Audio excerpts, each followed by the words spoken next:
वशिष्ठ नारायण सिंह का पटना में निधन हो गया। वशिष्ठ नारायण सिंह के परिवार वालों ने पीएमसीएच पर लापरवाही का आरोप लगाते हुए कहा कि उनके निधन के बाद अस्पताल ने एम्बुलेंस तक नहीं दी और परिवार को शव के साथ घंटों अस्पताल में खड़े रहना पड़ा। वहीं राज्य सरकार ने गणितज्ञ वशिष्ठ सिंह का राजकीय सम्मान के साथ अंतिम संस्कार करने का फैसला किया, लेकिन इससे पहले परिवार वालों का आक्रोश अस्पताल प्रशासन पर फूटा। उनका कहना था कि काफी घंटों का उन्हें इंतजार करना पड़ा, लेकिन अस्पताल की तरफ से एम्बुलेंस नहीं दिया गया। वहीं अस्पताल प्रशासन इस विषय पर अपनी राय अलग रख रहा है। उसका कहना था कि किसी तकनीकी खामी की वजह से वो एम्बुलेंस नहीं दे पाए, लेकिन यहाँ जो परिवार वाले हैं वो बेहद नाराज नजर आए। वहीं राज्य सरकार ने वशिष्ठ सिंह का राजकीय सम्मान के साथ अंतिम संस्कार करने का फैसला किया। सुप्रीम कोर्ट ने रफाल सौदे पर सभी चारों पुनर्विचार याचिकाओं को खारिज कर दिया। सुप्रीम कोर्ट ने बहुमत से याचिकाओं को खारिज करने का फैसला सुनाया। सुप्रीम कोर्ट के फैसले के बाद अब रफाल सौदे की जांच नहीं होगी, यानी जो फैसला सुप्रीम कोर्ट ने पहले किया था वो फैसला वैसे ही बरकरार है। जो याचिकाएं इसके बाबत इसलिए लगाई गई थी, 4 पुनर्विचार याचिका, जिसे सुप्रीम कोर्ट ने खारिज कर दिया है। इसे बहुमत से इस याचिका को खारिज किया गया है। 3 जज इसी बात को मानने में सहमति जताते नजर आए, जिसके बाद इस याचिकाओं को खारिज किया गया। सुप्रीम कोर्ट के फैसले के बाद अब रफाल सौदे की जांच नहीं होगी। Those review petition has been filed on the plea of that some PMO people were negotiating the deal. Some or other reasons have been given. They have found some new facts placed before the court, but the court found that there is no substance in all those allegations. And whatever the order we have passed earlier on Rafale deal, validating that deal stands.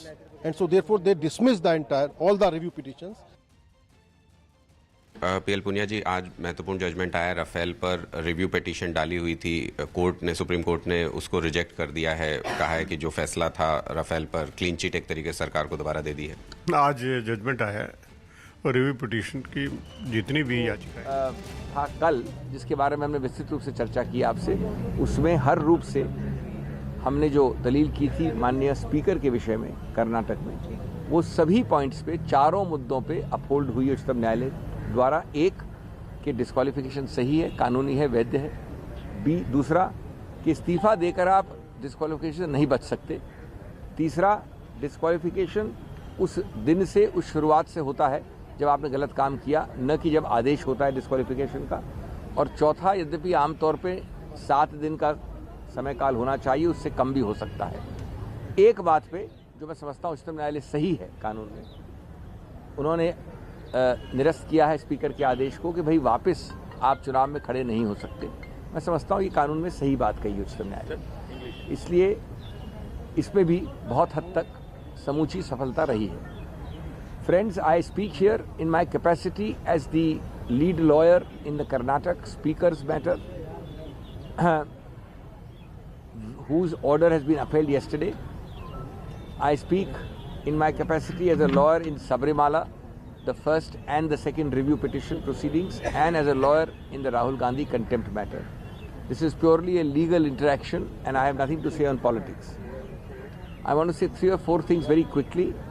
As far as the Rahul Gandhi case is concerned, I am happy and glad that the Supreme Court in the end, in the ultimate analysis, has accepted our submissions that the intention was never in any manner to show disrespect to the apex court, that certain things were said in the heat of a political campaign and neither intended nor done for any other purpose than to attack a political party, a government of India or a political issue, and has ultimately accepted our unconditional apology.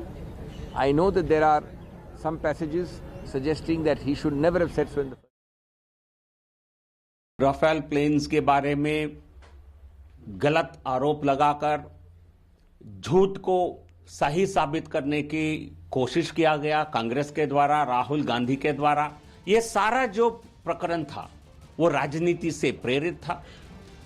इसमें कोई तथ्य नहीं थे, केवल एक झूठे आरोप लगाकर देश की सरकार को, भारतीय जनता पार्टी को, हमारे शीर्ष नेतृत्व माननीय प्रधानमंत्री जी को बदनाम करने की एक राजनीतिक साजिश थी।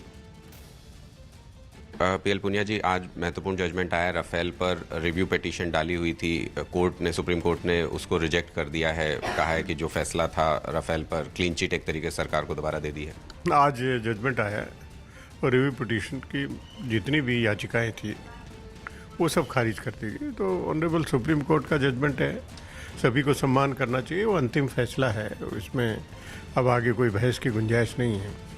हालांकि भारत सरकार ने भी स्वयं एक प्रार्थना पत्र न्यायालय के सामने दिया था कि जो पहले वाला जजमेंट है उसमें कुछ तथ्यात्मक गलतियां हैं, उनका सुधार किया जाए। लेकिन आज अंतिम फैसला है, अंतिम रूप से निर्धारित हो गया, सभी को सम्मान करते हैं। तो आप लोग अब ये मानते हैं कि राफेल में किसी तरीके की कोई गड़बड़ नहीं हुई है सुप्रीम कोर्ट के फैसले के बाद? ये जजमेंट हुआ है और कोई चीज़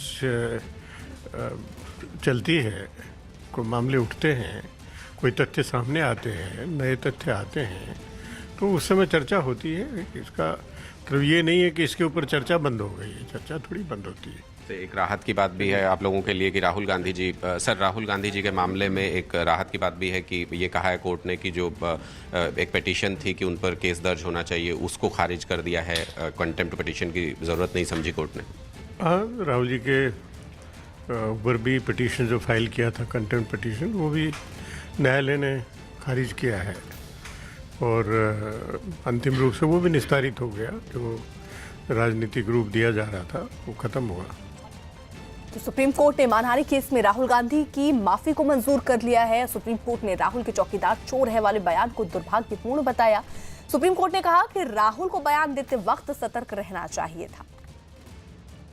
आज जिस प्रकार के उनको फटकार लगाई, तो इसके बाद मैं उम्मीद करता हूं राहुल गांधी भविष्य में ऐसा झूठ बोलने में और इस प्रकार पब्लिकली इस प्रकार देश के सामने एक्सपोज होने से बचेंगे। आज की कोर्ट के फैसले का हम स्वागत करते हैं और राहुल गांधी तो बच गए माफी मांगकर, बट लेकिन देश की जनता ने उनको और कांग्रेस पार्टी को पहले ही उसके लिए उनके झूठे आरोपों के लिए सजा दिया था। आज सर्वोच्च अदालत ने वही फैसला सुनाया। सत्यमेव जयते। सत्य परेशान हो सकता है, पराजित नहीं। आज सत्य की जीत हुई है। जिस तरह से देश के सबसे ईमानदार प्रधानमंत्री को पूरे देश में घूम घूम कर राहुल गांधी और कांग्रेस ने अपमानित किया, उसका जवाब आज मिल गया है उनको। ऐसे तो देश की जनता ने लोकसभा के चुनाव में ही कांग्रेस को इसका जवाब दे दिया था, जनता की अदालत ने।